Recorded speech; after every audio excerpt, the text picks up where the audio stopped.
Pierre 4, verset 17. Car c'est le moment où le jugement va commencer par la maison de Dieu.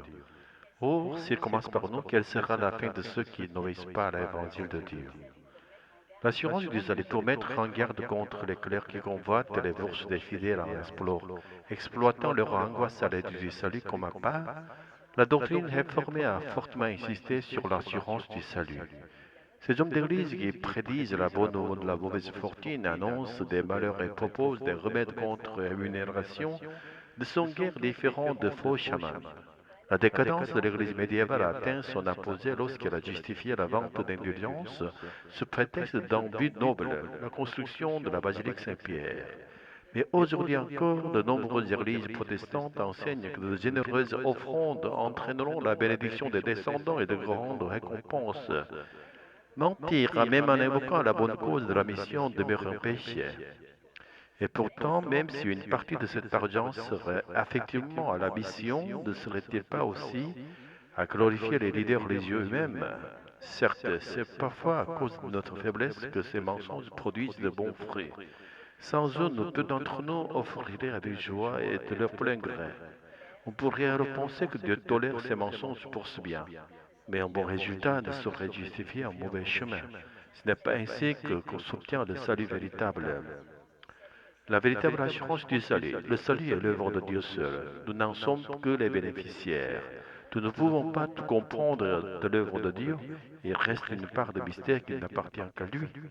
L'assurance du salut ne repose pas sur notre propre certitude.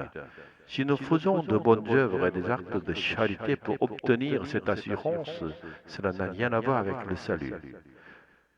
Nous ne pourrons jamais avoir une pleine assurance de salut tant que nous vivrons sur cette terre. Ce que nous pouvons assurer, c'est Dieu lui-même.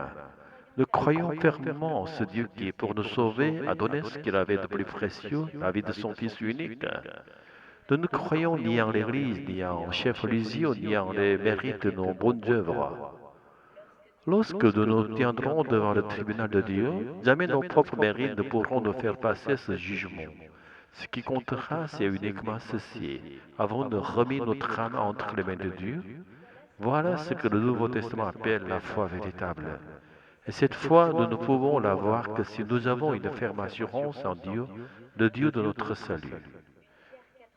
1 Pierre 4, verset 19. Ainsi que ceux qui souffrent selon la volonté de Dieu remettent leur âme au fidèle Créateur en faisant le bien. Plus nous passerons de temps à méditer la parole de Dieu jour et nuit, et plus nous recevrons la grâce du Saint-Esprit. Plus grandira en nous une foi profonde et forte, au point de pouvoir confier notre âme à Dieu. Alléluia. Le jugement commence par la maison de Dieu. Nathan, au mûr, calme, sage, ancré dans la parole. Élie, jeune croyant sincère mais troublé, en quête d'assurance. Nathan, pourquoi est-ce que je doute toujours de mon salut? Je prie, je vais à l'église, je donne ce que je peux, et pourtant j'ai peur, peur de ne pas être assez. Tu n'es pas le seul, Élie. Ce n'est pas étrange de douter, c'est même humain. Mais la vraie question est, en qui mets-tu ta confiance? Je veux faire ce qui est juste, je veux plaire à Dieu. Mais parfois j'entends des prédications.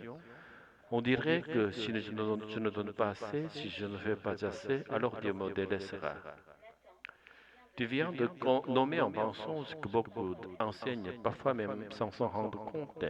On transforme le salut en monnaie d'échange, comme si Dieu attendait un prix. Mais alors, comment puis-je être sûr? Comment savoir si je suis sauvé? Souviens doucement, tu ne peux pas être sûr de toi, Élie, mais tu peux être sûr de Dieu. Tu veux dire que l'assurance du salut ne vient pas de ce que je fais? Exactement. Le salut est l'œuvre de Dieu, pas la tienne. Tu n'en es que le bénéficiaire. Et tu sais ce qu'il a fait? Il a donné son Fils, son unique, pour toi. Il ne te demande pas de mérite de ce don. Il te demande de lui faire confiance, de lui remettre ton âme. Comme il est écrit que ceux qui souffrent selon la volonté de Dieu remettent leur âme au fidèle Créateur en faisant le bien, oui. Nous faisons le bien, non pour être sauvés, mais parce que nous avons cru en celui qui sauve. Alors, ce n'est pas en accumulant des œuvres que je gagne l'assurance, c'est en regardant à Dieu encore et encore. Et plus tu médites sa parole, plus tu t'abandonnes à lui, plus grandira en toi cette foi qui est profonde et forte. Une foi qui n'a plus peur de se confier à Dieu, même dans la nuit.